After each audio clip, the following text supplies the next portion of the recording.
Right then, my name's Bob. I'm the events manager for Keep Real Paranormal Events.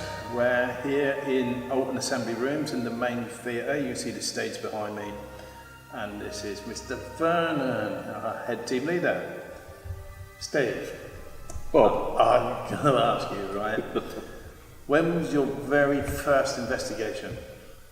Very first investigation was probably when I was about 14. As many people do, did a silly thing, bunch of kids, went to a disused graveyard in a disused, like an old church, and we thought it would be fun just to see what we could do. So we took a Ouija board along, and we scared the crap out of ourselves. Yeah, that's nice. That's nice. So that kept, but how did you keep yourself interested? Because a lot of people, when they do a Ouija board at 14, they're scared. They don't want anything to do with it anymore.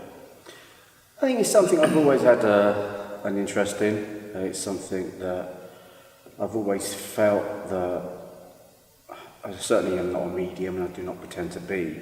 But I've always felt that I could feel things around me and stuff like that. So it's something that's, I think also when I was a lot younger, the BBC did a spoof of a live ghost hunt. Was that pipes? Was it? That pipes were supposed to be under the cupboard, under the stairs.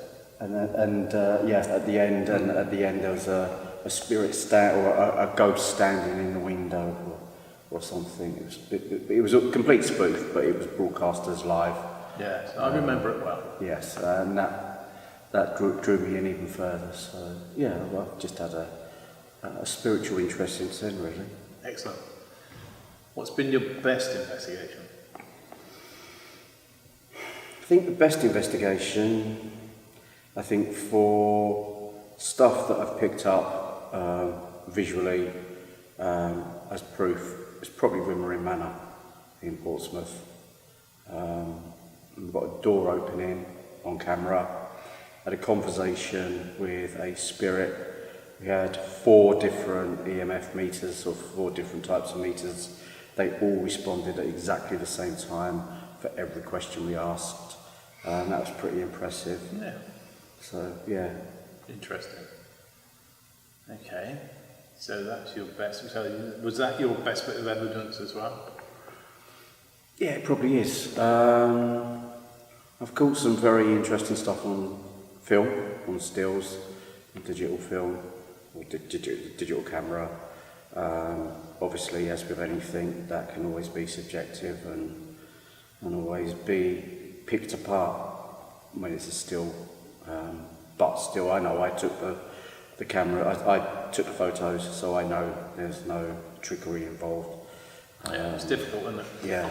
It's difficult. Everyone will always question your evidence because they weren't there, which Exactly. is the hard point. Yeah. So, okay, the next one will be, if you had a choice of anywhere in Britain to investigate, where would you go?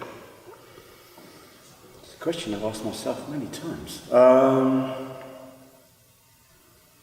I'd love to go to Pontefract, to the Devil House. I think that would be really interesting. Is that East Drive? East Drive, yeah. Ancient Ram Inn doesn't interest me. I know people pipe on about it. Doesn't interest me at all. Yeah, probably East Drive for me. I think the thing is with the Ram Inn, it's been done. very hyped, but there will be obviously people that have had good experiences there. Yeah. So we'll keep open mind with that one. So it's the same as East Drive. East Drive, I've heard people say, yeah, this has happened, that's happened. Other people have said nothing there at all. No, absolutely. Okay. So just dragging it on a slightly different angle, if you had to give one piece of advice to someone who's interested in the paranormal and thinking of starting up, what would it be? Go out on some ghost hunts first, go with reputable teams, learn. You can ask any question. You just take a digital recorder and a camera with you. That's all you need, really. And your ears, your own senses. It doesn't matter if you're sensitive, it doesn't matter whether you're a medium or not.